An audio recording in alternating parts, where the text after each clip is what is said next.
law enforcement tomorrow, right? You know about that. Oh, no. Oh, tomorrow night at 6. I haven't seen it. I haven't seen it Good. Okay, we're going to call to order the regular meeting of the City Council of the City of Two Harbors.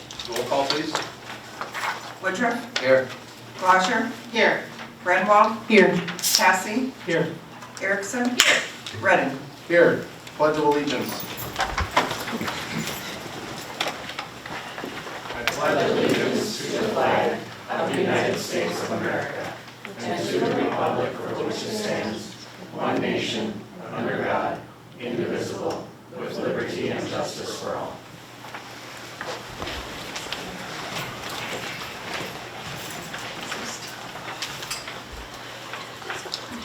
Okay. Are there any additions or changes to the agenda?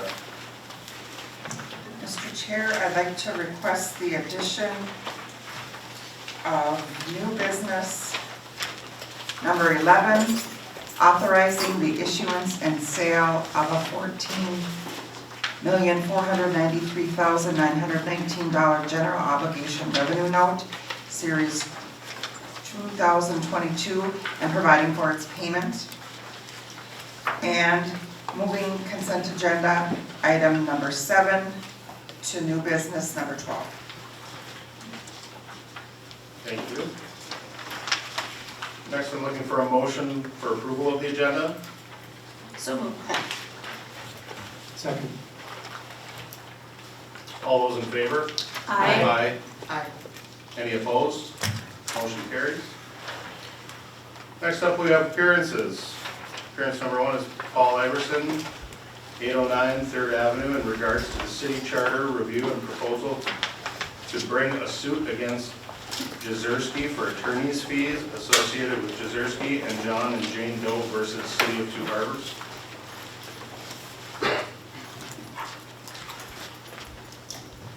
Okay, I have 2 issues. I'll try to do it under 3 minutes. Sure. First, I understand that the city incurred over $40,000, possibly about $50,000 in legal fees over a lawsuit against certain employees concerning the mayoral recall. And I'd ask that the council consider referring to staff to investigate whether it's worth it to try to claw back that amount from the plaintiffs in the aforesaid frivolous lawsuit. Citizens have the right to recall in this town, and they should have that without harassment, as should the city itself. Secondly, I would ask that the council consider putting in its 2023 budget some funds to contract with the League of Minnesota Cities to have them review our city charter and recommend any changes so that in the future, hopefully citizens would not have to hire an attorney to assist in creating a recall petition, and also that citizens could not be sued for sponsoring a recall petition. You have people that have lived in this town 50 or 60 years and they get sued by people from out of town. Just doing what they can do by the city charter really is not right. And also the league maybe could recommend any state statute additions or changes to help charter cities with the above issues. And also maybe to recommend any other changes that our charter may need. I don't think it's been looked at for quite a while now, 20, 30, 40 years. So I realize that these charter issues are super dry, but they are important to our local democracy. And I believe that this whole drama was a learning experience for everyone involved. And excuse me. And I wouldn't doubt that our city and all charter cities and the league could learn from this drama also. Thank you.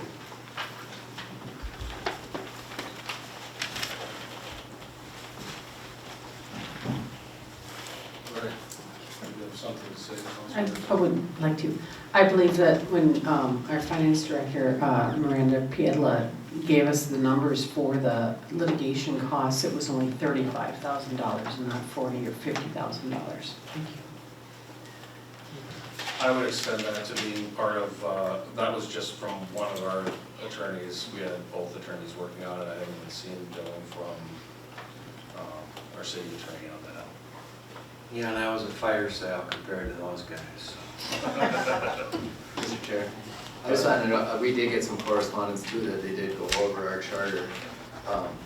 And who was it, the state, the Attorney General, and they found that not much, they gave us a few recommendations, so I believe our charter has been looked at a bit, and I believe the council is reviewing the charter right now too, within itself. So, these things are happening, currently, just so you're aware. Well, we're also trying to look for more membership and reestablish our charter committee. We did not have enough members to make a quorum, so we had to quit meeting. Yeah, just the last, just so people are aware. Yeah. All right, administrative reports. We're good? Just have a couple of quick things. Today was the deadline for submitting proposals for architectural services for liquor store. We received 6. Liquor store committee will meet later this week and determine which ones they want to interview, and then hopefully make a recommendation to the city council for their September meeting. And then I will be gone for the month of September, so I'm aware of that. That's all I got. All right. Enjoy your time off in September. Joe, would you like to come up and give the rest of your reports at this time? Thank you, Mr. Chair. Okay. So we talked, well, I guess I should start. Are there any follow-up questions or comments or discussion on the proposal for those tasks related to that parcel? Okay, then I'll move on to the other items I have on the agenda. I've got a few items on the agenda and one other item that's come up that the administrator and I wanted to bring to your attention tonight. I'll start with the one that should be the quickest, consent agenda number 5, which is a pay request for 2021-2022 street project. So in your packet was a, and this is also communication number 2, I believe, which is my memo that updates the status of that project. So the quick update essentially is that all the construction is done. The last sign that was outstanding to be installed got installed on Friday. So now there's just a couple of punch list items left. We've gone through the initial punch list. We've walked the project with the street superintendent and the utility superintendent, updated the punch list, have issued a final punch list, and everything but a couple of items have been completed. So the project is very close to being ready to close out. So with that, the work is considered substantially complete. And so there is a pay request in your packet on your agenda under consent agenda number 5 for consideration of approval. State statute that was updated a couple of years ago changed the retainage law, so that now once a project is considered substantially complete, you have to reduce the retainage down to either 1% or 250% of the value of any work that's left to be completed, whichever is greater. So, long story short is the county is recommending, the contractor has requested, and the county has agreed to reduce the retainage to 1%. So what that means is, with the size of the contract, the retainage on our city portion of the project will be about $19,173. So we'll still have that retainage left as leverage for completion of the final punch list items. And the overall contract has about $31,000 worth of retainage. So we don't see any problem with reducing the retainage. It is in accordance with statute. And so I would just note that on the pay request, because this is the first pay request where that retainage has been dropped from standard 5% down to 1%. One other item I would note on this pay request, just of interest, is change order number 7, which you may recall was for the correction of the sewer service at Minnehaha Elementary. And that's when we reviewed in detail. That's one where the cost is going to be shared 4 ways amongst the contractor, the city, ourselves, and the school. The estimated amount of that change order was $51,640 as it was written. The actual work came in at $42,868, so about $8,300 under budget for that change order. So that's good. So that will decrease everyone's cost for that change order a little bit. I did highlight that on page 19 of the pay request, just so that you can see the total. And that total is essentially complete. It might change by a few pennies, but the quantities are pretty well complete on that one. So that did come in under budget. So, that's really it for the update on pay request number 19 and the 2021-2022 street project current status. Any questions or comments on that? Okay. The other items I have are new business number 4, which is the parcel we talked about already. New business number 5 and new business number 6 go together. You may recall, and there's a letter in your, or a memo in your packet, actually it's a letter in your packet on this one. Lake County, we've been working on the 2023-2024 street improvement project. And Lake County decided to consider adding 2 more blocks of 4th Avenue. I think you were all aware of that. That they've been thinking about that here for about the past month or so. So it's the 300 and 400 block that they're considering adding. They've not made a final determination yet, but if they want to add that to the project, we need to formally incorporate it into our feasibility report, because we at a minimum would assess for the sanitary sewer services on those 2 blocks. And in order to assess, we have to follow Chapter 429, which means this has to be part of our feasibility report. And in order to keep this project on schedule, we're targeting to have the public hearing on the completed report on September 26th, which means I need to have the report essentially complete by September 12th for you to accept it, which means we have to authorize adding these blocks tonight in order to stay on that schedule. So long story short is we are seeking authorization to formally add the blocks of 4th Avenue from 5th Street to 3rd Street to the feasibility report. And our estimated cost to add that into the preliminary engineering is $24,500.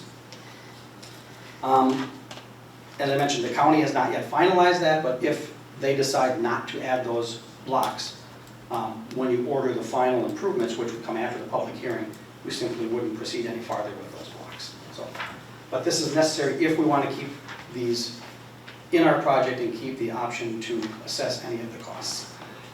So that is new business number 5. Any questions on the addition of those 2 blocks to the project? I can tell you guys too, as far as utilities is concerned, we've had a lengthy conversation about it. I would hope that Public Works has as well. Is that correct?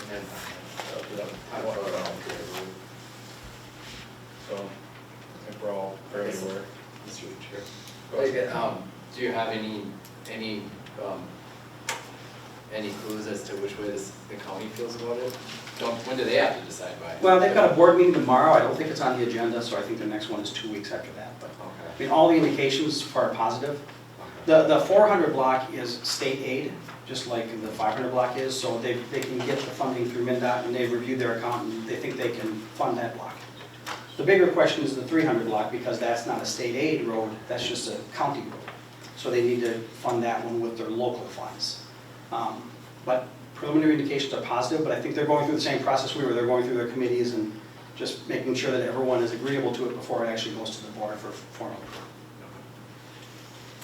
And just to circle back, Mr. President, thanks for reminding me, yeah, we do have actually motions that were passed by both Utilities Committee and Public Works Committee that supported the addition of these 2 blocks, pending the Finance Director confirming that we can financially swing the costs. Yep. Okay. Any other questions on new business number 5? Okay, so then, new business number 6 is the clerk and I were talking.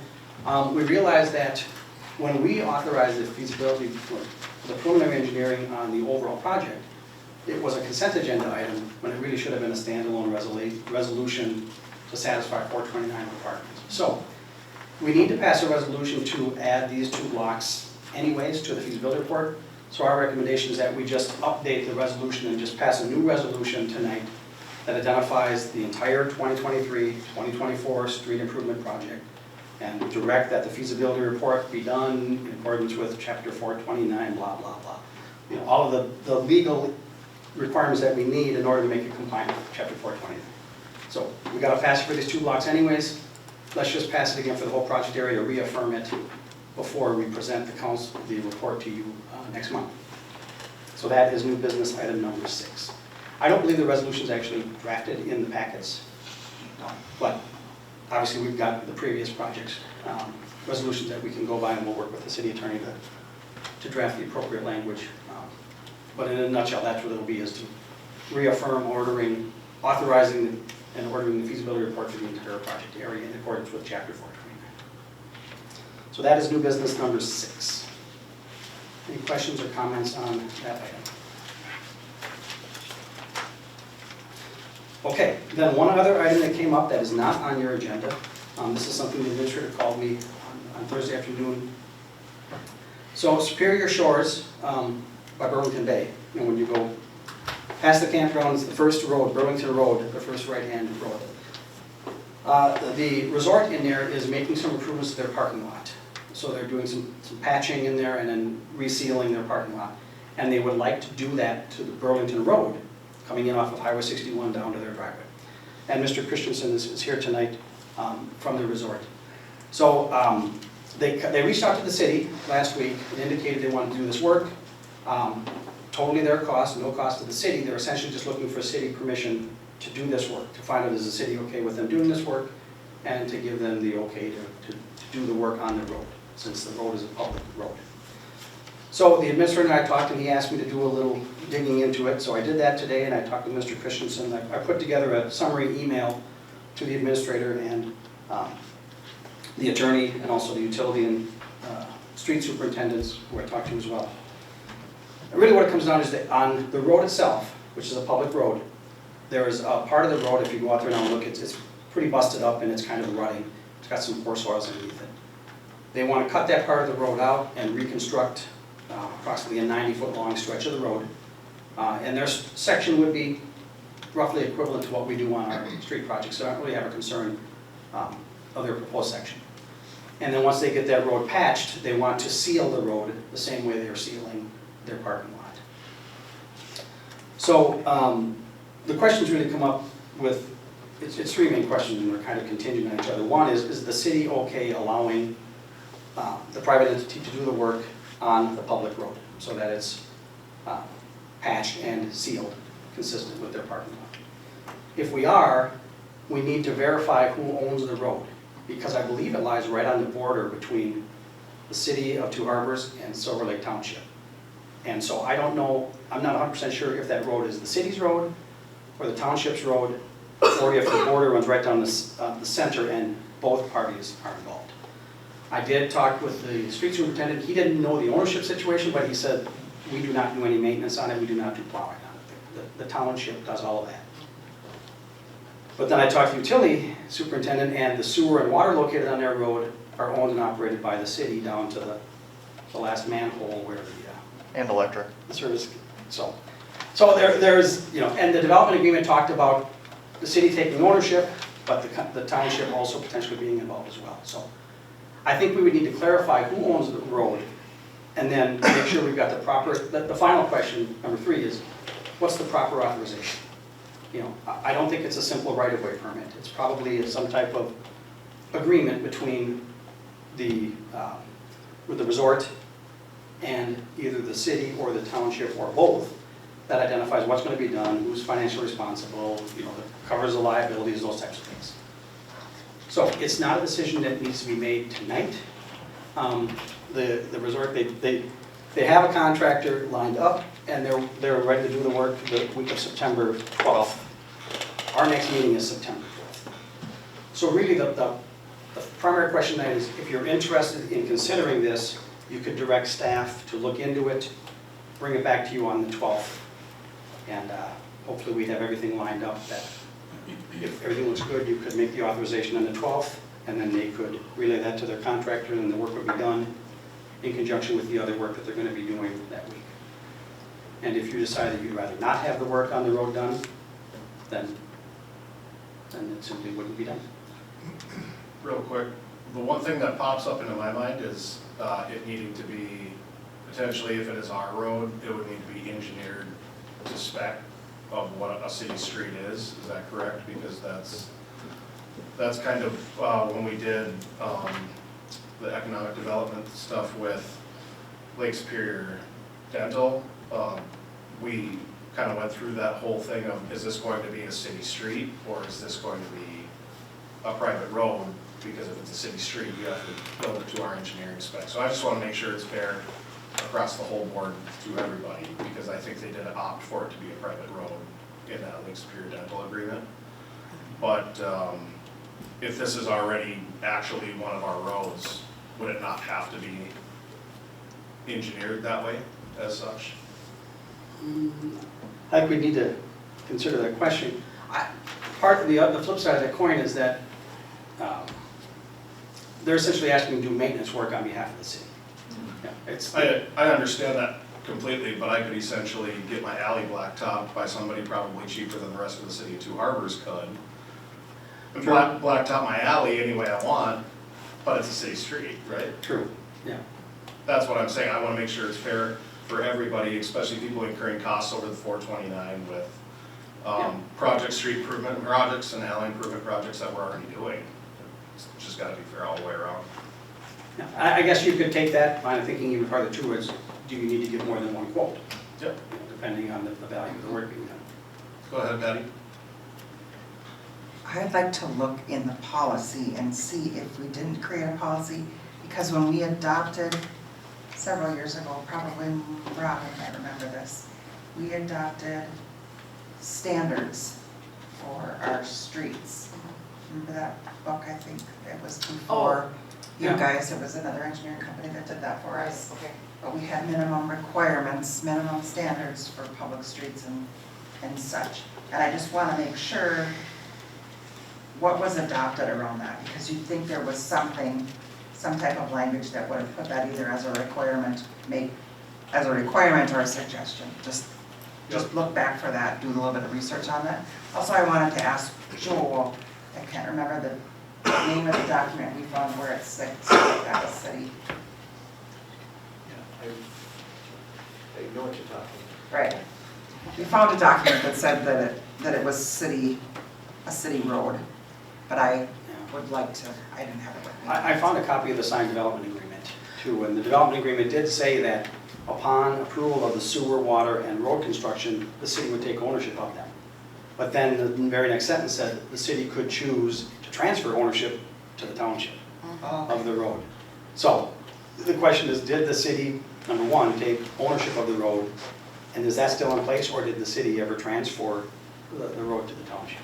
So, it's a unique situation that's come up, and you know, we know it's time sensitive because they've got their contractor lined up, and we don't have a council meeting for 3 weeks, so that's why it's being presented kind of off the cuff here tonight, and I apologize for that. Well, and I would absolutely love to see, people approving more things like that. That's fantastic. I just want to make sure that we're doing it right.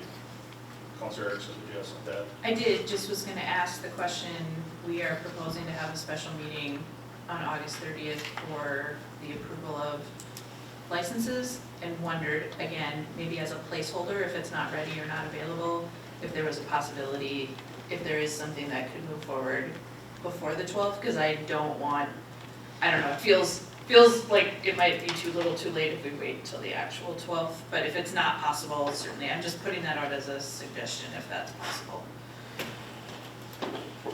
So just a quick comment, we're just seal coating and painting it. We're not actually doing any milling or overlaying.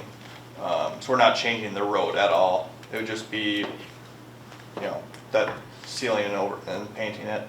So just a FYI there, so there's no confusion. We're not gonna uproot the road to change the standards of the road underneath it. That's the proposed, sorry, that's not what we're going to do. Gotcha, okay, so this 90-foot section that was going to get taken out? So that's just it's spider cracking right now is what they call it. And so that part would have to be taken out and so milled and overlaid for a section that has to get improved, but. So it would essentially just be the blacktop that needs to be taken out? No, actually, the description from their contractor is 1,870 square feet of Burlington Bay Road.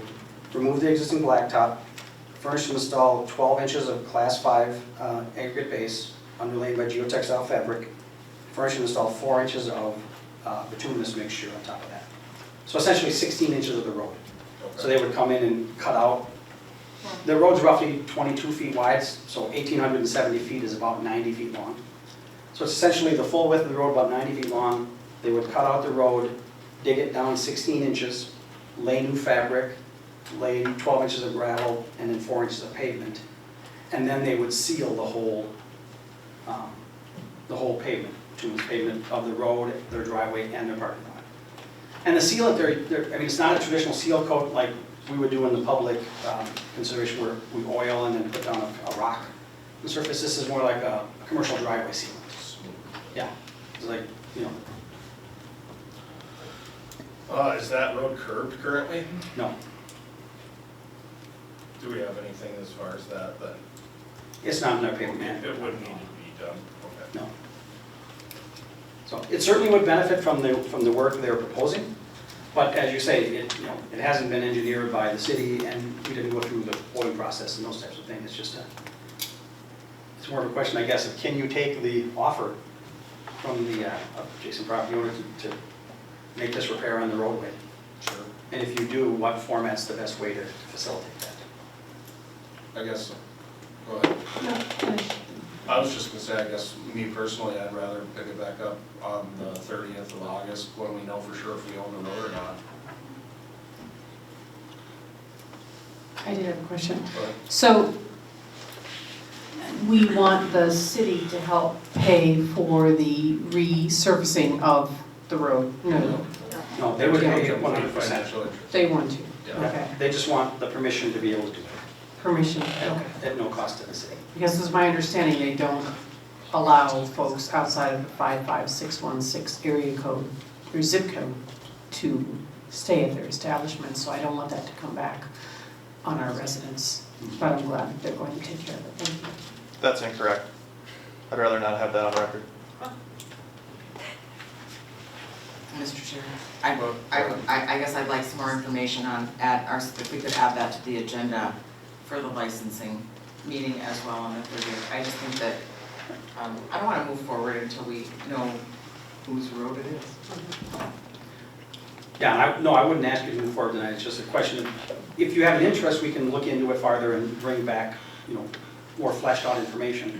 If you have no interest in it, then, we could indicate that to the developer now, and the issue would stop tonight. Go ahead, Derek. Joe, have you reviewed their plans, and do you feel that they're adequate to repair the road condition as it is? I've not seen a plan. Their structural section is similar to ours.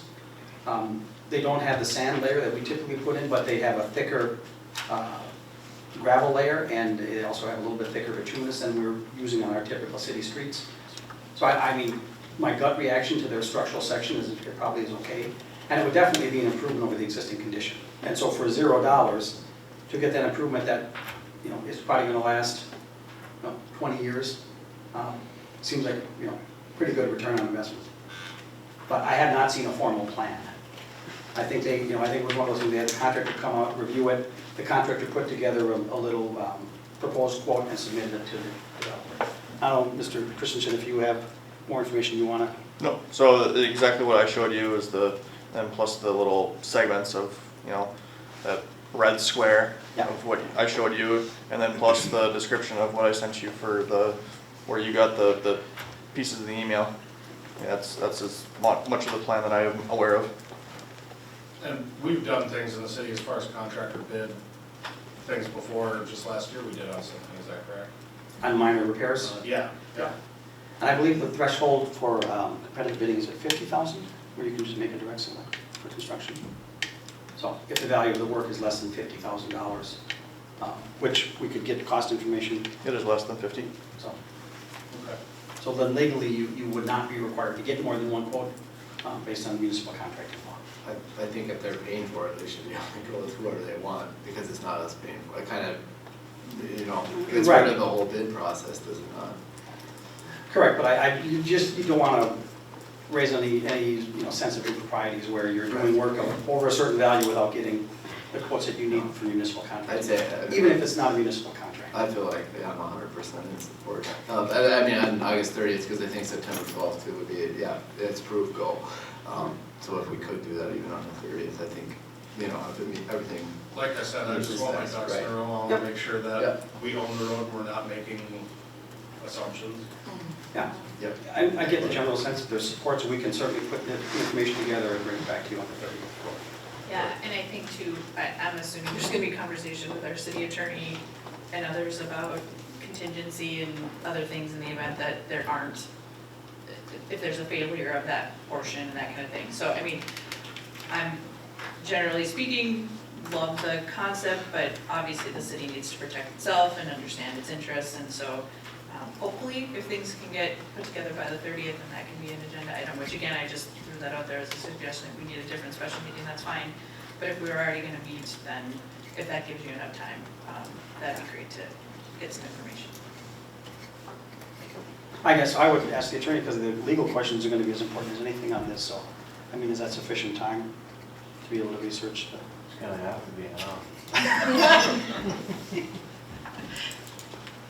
All right. All right, well, thank you for the discussion and consideration. It sounds like there's the interest to put it together and bring it back to you on the 30th, so we'll proceed with that. And Sounds good. we'll see you at that meeting. That is everything I have on the agenda tonight, unless there's any other questions. I'm good. All right, thank you. Thank you. All right, we'll move on to committee reports. Start off with the HRA. Thank you, Mr. Chair.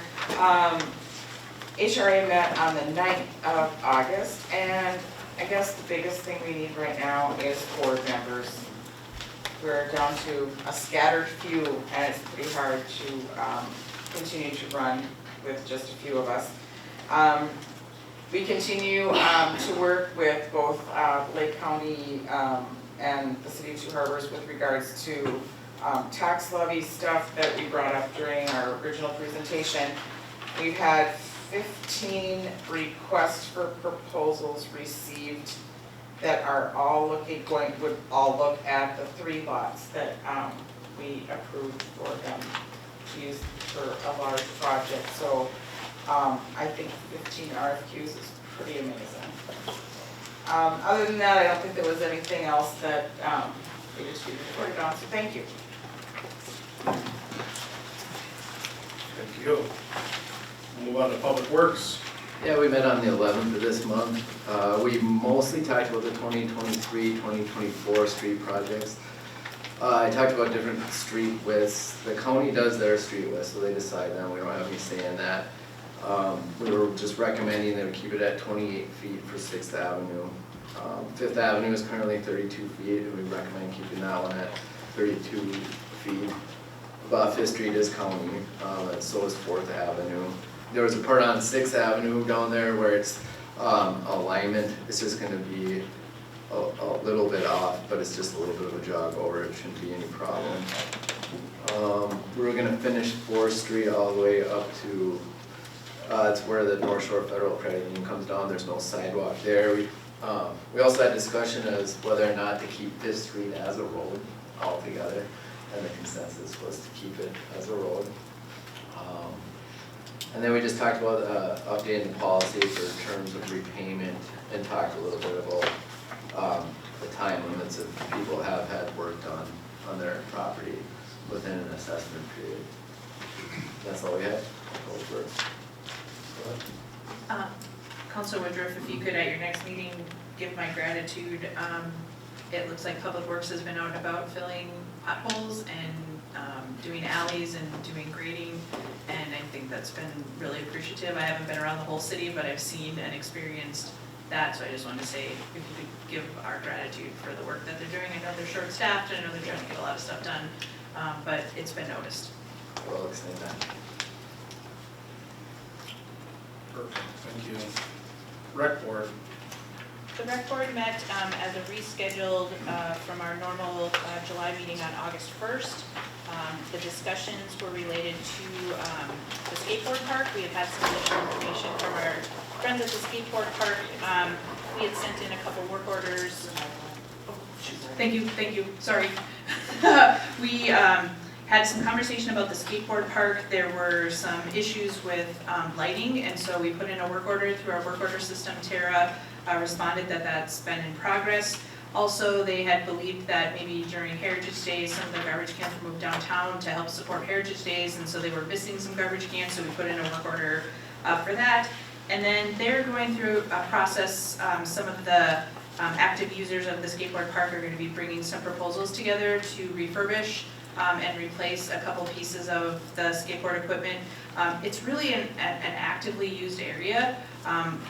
People from all ages utilize that space, and so there's starting to be some safety concerns, so we're looking at those ways that we can improve that, and we're just looking for a little bit more information because we have some experts in our community who are willing to share some of that with us, so that's going to be some great information. That'll be brought forward so that we can continue to do those improvements. The rec board is also going to be looking at the possibility of working with maybe some people at the city administrative office to maybe do a community survey, just to find out some information from the community about the current things we offer, what other items or ideas that they might want to see as far as recreation, and then also doing some education on what does our rec board do, what do we supply, what do we support. And then we did authorize some of our monthly or yearly stipends, and then we'll be looking at some further information. And summer rec was very positive this year, and Tim Ripper will be providing a more extensive overview. But I did too want to share, I believe this is our 3rd year of doing adaptive swimming lessons. It was an amazing opportunity for us when we had gotten a request from a family member who their special needs child could not participate in our regular swimming lessons process, and so through the work in collaboration with Two Rivers High School and one of their teachers, who is an adaptive phy-ed teacher, we've been doing that, and it's been a really neat thing, and I'm just really excited that we got to do that again this year. So that's my report. Thank you. Energy Commission. We met on the 17th of this month. Paul Lemaire's been coming to every single one of our TUG meetings via Zoom, and he got the commission caught up on the report that he's been working on this summer. There's a lot of different ideas, but in the end, we've come to a conclusion that energy is to take it out of the water, is the recommendation from him. There's been a lot of analysis done already from AMI and Stantec, and he's been researching all the years of documents we have on it. Just to let everybody know, the tug is currently in outstanding condition, according to these guys. It's not in danger of sinking. Currently it rivals the hull thickness of all tugs out there. It has the same hull thickness. It does need some, they took 1,200 pictures of different spaces in the lot when they came up. There is some stuff that we need to do, like in-water maintenance, that's fairly cheap. They have flooding warnings, smoke, fire, and they have cameras now that you can put up very cheap, just so you can do it remotely at any time, like when there's a big storm, or I'm sure Tom would be on there watching it. There's a few things we can't do. You can't turn it over in the water because of the stern tube, and you got the risk of taking on water. That's stuff that'll have to be done when it's taken out. Actually, that's the only tug that is museum status that hasn't sank on the lake right now. So that's positive news. All the other ones have sank at some point in time. Paul Mayer sent a report to Patty. I'll have him send it out here in the next few weeks to the whole council. He sent it to all the commission members. It's very thorough. It's a very good report on all what they think needs to be done and what the best outcome for the tug is. We do need bubbler certification still, or approval by the DNR, as we remind you by Patty, to see what we have to do to be able to put the bubblers in. We talked about what our timeline was realistically. We probably need a special meeting, honestly, on this one to figure out a plan, because there's a lot of information. It's probably maybe an hour and a half or a 2 hour meeting. But he didn't want to present the whole thing. I think he's looking in December. They understand their current circumstance, and we don't have a permanent, we have an interim in many things, the mayor and the city administrator and no planner. So he's kind of holding off. There's not any danger of sinking right now, and you don't want to throw this on our plate. We just understood that we're kind of handling a lot of things right now. I said there is no rush. It's been, but it is definitely in the future. I think there's some solid plans, and that it could actually happen. Maybe a bonding thing. You never know. So that's what we had for the energy. Thanks, Miles. Trees and Trails Commission. Yeah, the Trees and Trails Commission met on the 18th, and there was a presentation by Joe Ryan on the proposed tunnels under Highway 61, the one on the west side of town for the motorized access, and the one on the east end of town for pedestrian access. Went through the schedule of these and how they could be, east end could be actually integrated into the campground. There was also a short presentation on the land use between the wastewater treatment plant and the water treatment plant for the biosolids load-out station, and then the proposed cost, and as I indicated earlier, the Trees and Trails Commission authorized or recommended approval of cost estimates 1 through 5 of the proposal that was submitted by Bolton and Meg for this work to move forward. The Trees and Trails Commission also discussed tree planting. There's some concern how we're going to get trees planted in the 2022-2023 project, as well as the 2021 and 2020 project. The trees that are proposed for this year are red maple, bur oak, and flowering crab. The intent is that one tree be placed on all the lots that had a tree removed during the street construction projects. There was also discussion on the passing of Ed Goodwitz. Oh, wow. And there was a recommendation by the Trees and Trails Committee to plant a memorial tree for Ed within the city at a location to be chosen by the city. And that's really where we're at. Thank you. Go ahead, Councilor Erickson. Can I just ask a question on, I remember several years ago, we had to do a lot of sidewalk replacements because of trees and roots uprooting all of our sidewalks, and so we had pulled trees off of our boulevard. So I'm just curious, could you just share a little bit more on, is it just the type of trees? Are we getting the right type of trees so we don't see that sort of upheaval of sidewalks? We are looking at tree types that do not have roots that go along the surface that will cause sidewalks to have heaving. Some of the silver maples are notorious for that. We're working with the forester on tree types that do not have shallow roots that will cause problems with sidewalk. Additionally, we're not proposing to put trees, I think it's closer than 5 feet from sidewalks.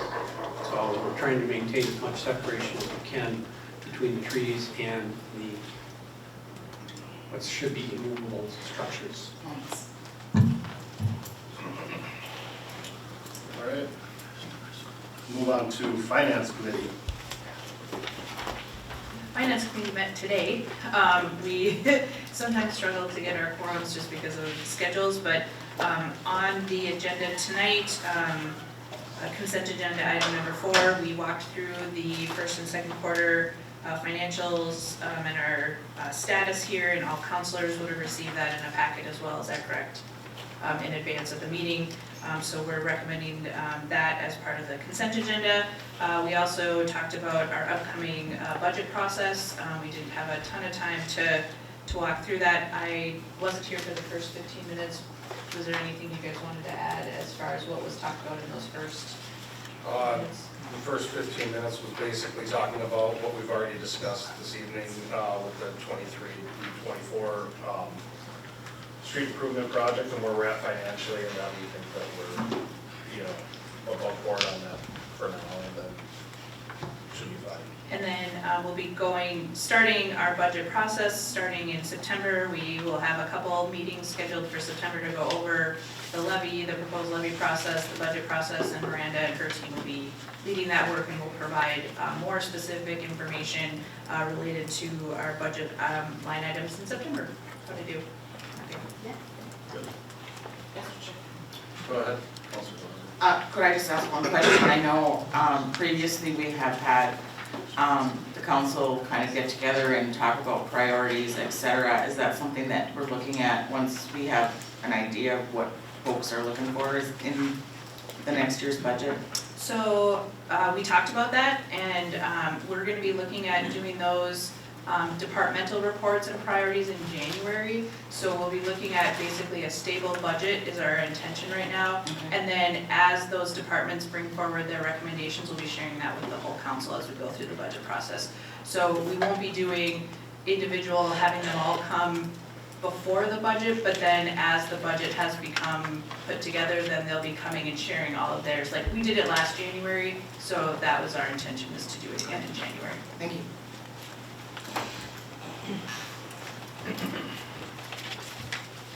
All right, were there any other committee reports that I missed? If not, next I have a resolution approving the consent agenda items. So moved. Second.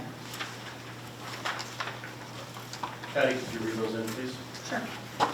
1, approving minutes from the August 8th, 2022 regular city council meeting. 2, allowing claims against the city of Two Harbors to be paid on August 23rd, 2022. 3, approving payroll for the second half of August 2022. 4, approving first and second quarter financial statements for the city of Two Harbors. 5, authorizing payment to Lake County in the amount of $131,374.37 for pay application number 19 for the 2021-2022 street improvement project. 6, declaring third and final reading of an ordinance prohibiting the sale, manufacture, growth, or distribution of cannabis and THC for 1 year. 7, we moved to new business. 8, accepting the recommendation of the Public Affairs Committee to declare second reading of an ordinance amending the city code, section 2.46, Planning Commission.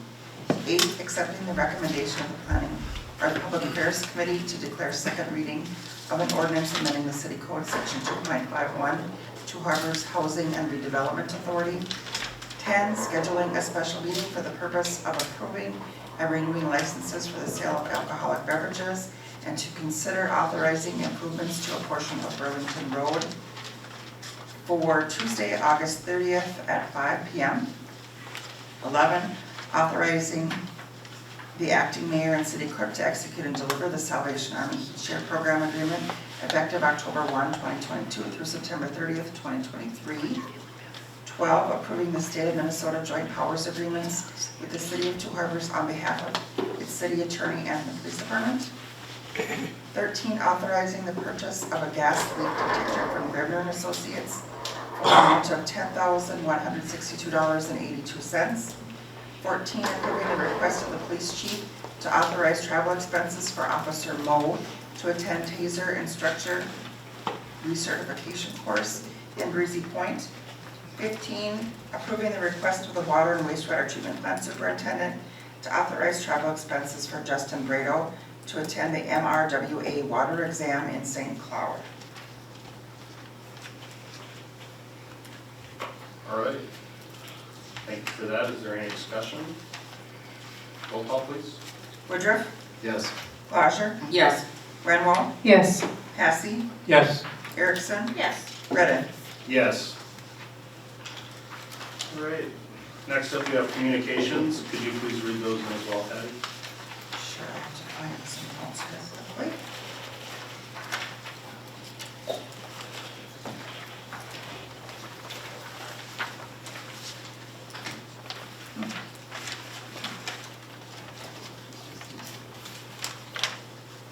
Yeah, I got this. Number 1 is an email from Elaine Wiersma, PhD, Associate Professor, Department of Health Sciences, Lakehead University, Thunder Bay, Ontario, expressing that on a recent visit to our city, she was impressed by the native gardens downtown and pleased to see the community effort to restore native plant species. She expressed thanks for doing our part for our ecosystem and pollinators. Next, we had a memo from Joe Rain, Amending, providing a status update on the 2021-2022 street improvement project. And just have to find my notes here. Yeah. Sorry. We had a communication from Chris Swanson expressing appreciation for the work that the council and he was able to accomplish together. And also, we had a communication from Uriah Hefter. I'm trying to find his address here, I think it's. It was in the form of an email.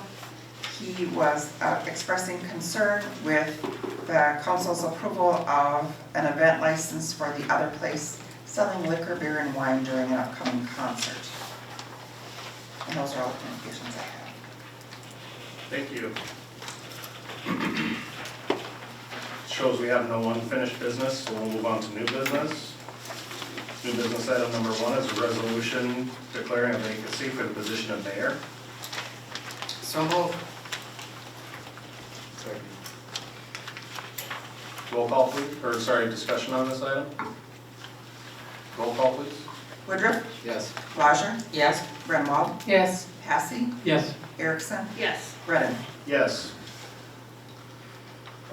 New business item number 2, clarifying the requirement to conduct a primary election with a special election to be held for a purpose of electing mayor. Mr. President, I would like to request that we table new business items 2 and 3 for further discussion. I'll second that. Should I do a roll call on that, since we can table items 2 and 3? All right, roll call please. Woodruff, Yes. Blazer, Yes. Grunwald, Yes. Passy, Yes. Erickson, Yes. Redden. Yes.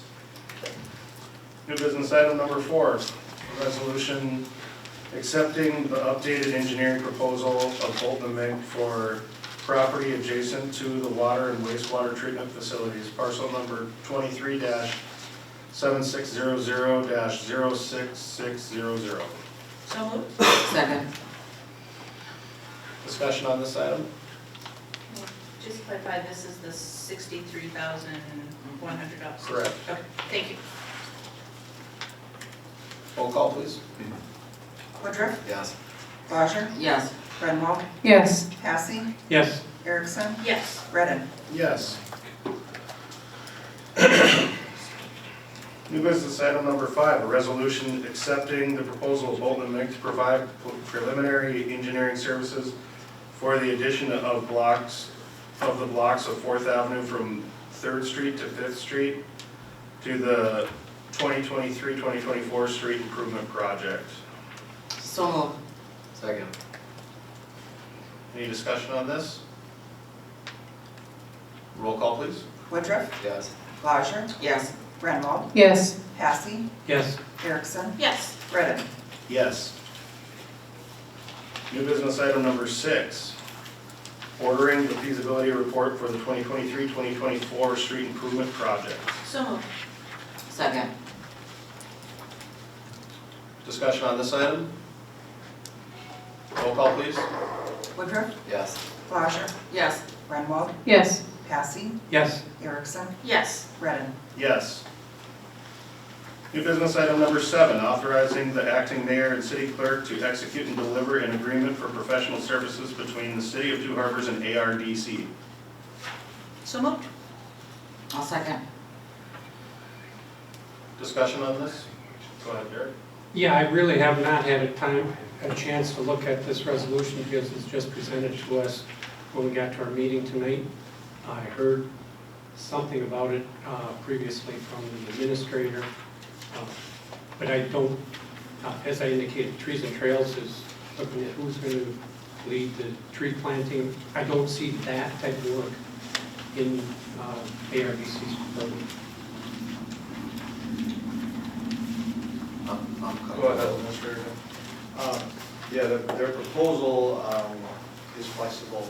We'll be meeting with them later if this is approved to add whatever additional duties they need to perform. Because at this point, the building official is also currently doing the zoning administration, and that's what they've done in the past. So there'll be more room for other duties for the ARDC staff to work on. So Trees and Trails would be one of those things that they could follow up on. Any other discussion on this item? If not, roll call please. Woodruff, Yes. Roger, Yes. Grenville, Yes. Passy, Yes. Erickson, Yes. Redding. Yes. New business item number 8 is a motion referring to the Personnel Committee, a special payment request by Chief of Police Richard Hoganson and Assistant Chief of Police Kenneth Anderson as referenced under Article 5, Hours of Work B in the Two Harbors Supervisory Employees Association Working Agreement. So moved. Second. All those in favor? Aye. Aye. Any opposed? Motion carries.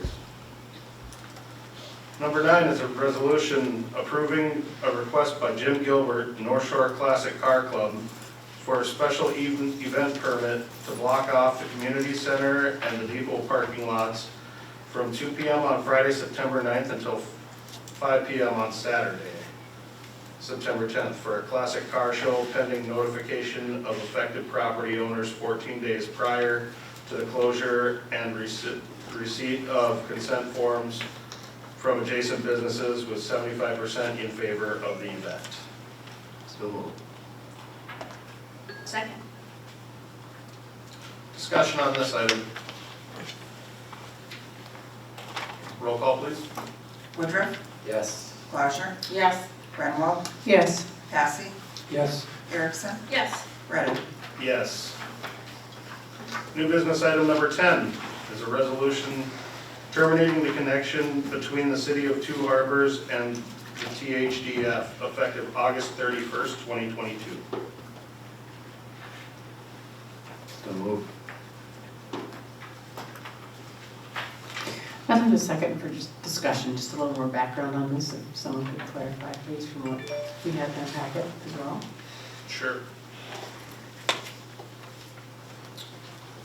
Mr. Attorney, would you like to discuss? Well, we talked about this a while back, and the entanglement of THDF with the council, not only in the form of appointments to THDF being made by the mayor, the bylaws of THDF would have to be approved by the council.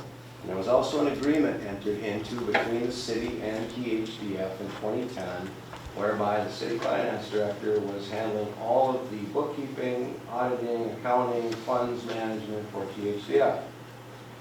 So in the recent debacle, we had a lot of data requests for THDF. And because the information was passing between THDF, which is a nonprofit corporation, and the city, all of that information became public data, and including financial information for people that got loans from THDF. So when this started, I came to you and I said, are you all in favor of separating the entity and letting it run like a development fund the way all other development funds operate in northeastern Minnesota? And I was given instructions to do that. So we are at that point. One thing I will tell you is that the THDF board, they've appointed a new board, they are agreeable to putting in their bylaws that in the event they dissolve, the funds that are in that account will revert to the city. And that money originally came from a federal grant to build Louisiana Pacific. And it's a $2 million fund right now. But I think to assuage the concerns of the council that that money is just not going to disappear, it would come back here. And you could put it in your EDA or wherever you wanted to do. But going forward, as of the end of the month, they will be their own independent entity. They will appoint their own board. They will make their own decisions just like any other nonprofit should be. And the city won't have any control of that.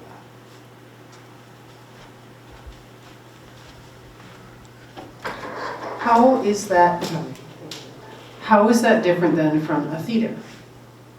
Because that is supposed to be its own entity as well. But that's a city entity. Okay, a development fund is an independent, nonprofit corporation. They filed their own 501c3 documents back in '86 when it was Two Harbors Development Commission. Okay, those are supposed to be separate entities. They shouldn't be appointed by the council, they shouldn't be appointed by the mayor, the council shouldn't have oversight over their bylaws. This creates the conundrum that we recently went through. So my advice was to separate those two entities. Go ahead. PHDF is a statutory entity created that you can exercise as a city under the state of Minnesota. If you want an economic development authority in the state of Minnesota, there's a statute that you can follow to enact your own EDA.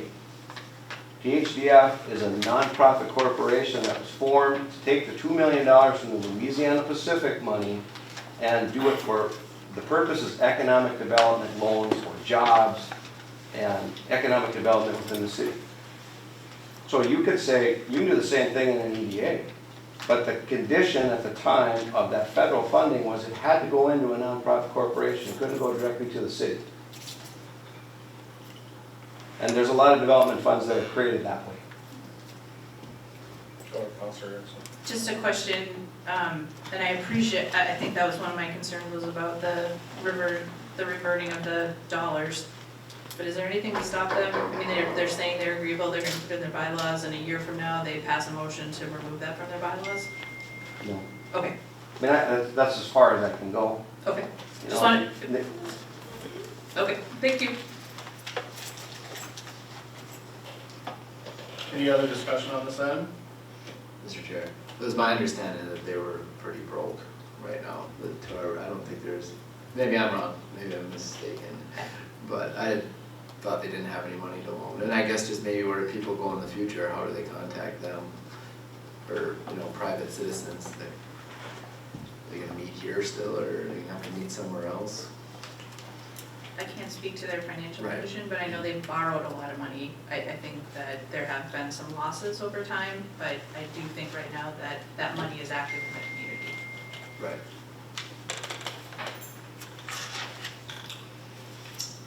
Anybody else have discussion? Okay. Go ahead. I guess just one more question is that will the Two Harbors Development Fund then give some type of report to the city of Two Harbors as to what they're doing? How do we know who's on the board? We don't get to know any of that anymore. Correct. So what happens if somebody asks how to get a hold of them? They can contact the board member.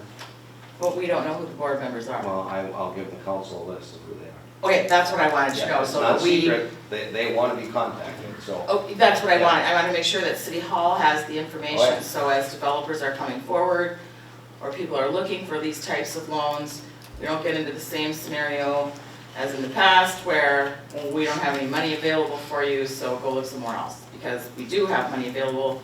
I just wanna make sure that the city is able to give that information to the public. I can promise you, as long as I'm here, if the developer comes forward, they're gonna be aware of the gap financing you can give them. Any other discussion on this? If not, roll call please. Woodruff, Yes. Closure, Yes. Renwald, Yes. Massey, Yes. Erickson, Yes. Redden. Yes.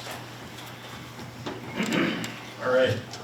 New business item number 11 is a resolution authorizing the issuance and sale of $14,493,919 general obligation revenue note, Series 2022A, and providing for its payment. So moved. Second.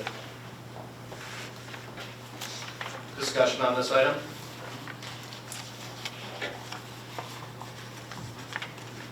Roll call? Woodruff, Yes. Closure, Yes. Renwald, Yes. Massey, Yes. Erickson, Yes. Yes. Redden. All right, new business item number 12 is a resolution accepting the recommendation of the Public Affairs Committee to declare a second reading of an ordinance amending the city code, section 2.40, boards, commissions, and committees. So, Second. Discussion on this item? I asked that this be placed here because I do not feel that we've got HRA Board, Planning Commission, Charter Commission all short on members, and now we're eliminating 7 potential members who are very active within the community from being a part of these boards as citizens. Go ahead. I'm going to have to agree with Councilor Passy. We do have quite a few boards that do need some folks. And I think this might be a wrong way to go to try to fix that situation. Mr. Chair, what, am I mistaken that if it wasn't filled by 55616 members, or that it could go from outside of the town? That if it wasn't filled by or by City of Two Harbors residents, then it would also be included to City of Two Harbors business owners. And then from the business owners, if it doesn't, it would be the 55616 zip code, is that correct? That's correct. So that gives us more of a pool to go from. I also see a lot of active members in our audience these days. I would definitely promote them to reach out and get on some committees or some commissions, excuse me. Yeah, Mr. Chair, I think it's a problem we've always faced, kind of. I mean, some boards will be filled up and some won't. I don't think this is a new issue. I think we're at an all-time low right now, probably. But I think it was it's more or less taking away the citizen-appointed council members, isn't it? Is that what we wanted to clear up, because there was some controversy on having multiple council members? We don't want people to feel like the city council is running every single thing in this entire city. We Right, want the city to have a right. voice. We want public engagement, and that's what I think this is for. Go ahead, Councilor Erickson. And I do want to clarify that partnering with this is the process that candidates can come to the council for approval, where one of our processes that has led to openings is that we haven't always had timing done well with people asking to be appointed and having the process that recently would have to go through the mayor with recommendations. So this way, in tandem with that, we should have even more opportunities to be looking at commission appointments. And I know already, for example, that there's members who have applied for the rec board, so I'm hoping our new acting mayor is going to be able to bring forward those while we're in the process of getting these updated. So again, I think our discussion, which had initially been unanimously recommended by Public Affairs, but it sounds like one of our members is changing her stance on that, which is her prerogative. But I think our understanding, and at least my personal feeling, I'll only speak for myself, is that we have felt a strong importance that community members have an opportunity to participate in government. Any other discussion on this item? Well, I would comment that the Planning Commission is going down from membership, and that's simply because there aren't enough applicants, which the recommendation has been to reduce the number of members on the Planning Commission, correct? I think that was an attendance issue, not the amount of applicants. Enough attendance to make a quorum. Correct. Now, so we reduce the quorum amount and also reduce the number of people who can actually be on the Planning Commission. Well, quorum's more of a scheduling thing, like if it goes against people's schedules or what they need to do. It brings our quorum down so that you can still have an active meeting. Understood. And I think we had this conversation at Public Affairs, and I think Attorney Costley shared with us that 9 is not as usual, that most of these levels of committees and commissions are at 7, many are at 5. Many are even smaller than that, depending on the size of the community. So again, I think we were just looking for reasonableness, and I think this was just part of the discussion that we had as a group. So again, it was not specifically in relation to that we couldn't fill positions on the Planning Commission, because the Planning Commission has representation. It's just we were trying to figure out a way to make sure that it was more consistent. Several years ago, the rec board was 9 members and it was reduced to 7. And now we're looking forward to filling those positions so that we too can have full quorums versus the scheduling issues. So I think it's a good opportunity to I think some of it might have been a scheduling issue with the mayor. I know mayors usually have a lot to do. But we know when they can approach anybody on the council, like I have somebody for the planning commission, somebody that I think is qualified. Of course, it still goes through the council, but I think it opens up more doors and more time for interviews. I think that some people came up to me a few times and said, I just never got an interview, or I never got talked to after that.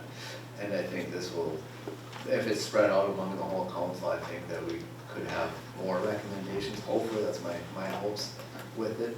And yeah, I just encourage anybody, it's hard to fill, all the seats. Counselor Clauser? As a member of the planning commission, I just wanted to clarify, for the council and for the public that, Chris Swanson is still a member of the planning commission. He was appointed as a citizen representative, so he is still a member of that planning commission. I'm the council representative on the planning commission, so just, that's where we wanted to kind of draw the lines and make sure that we have the public involved in our committees and commissions.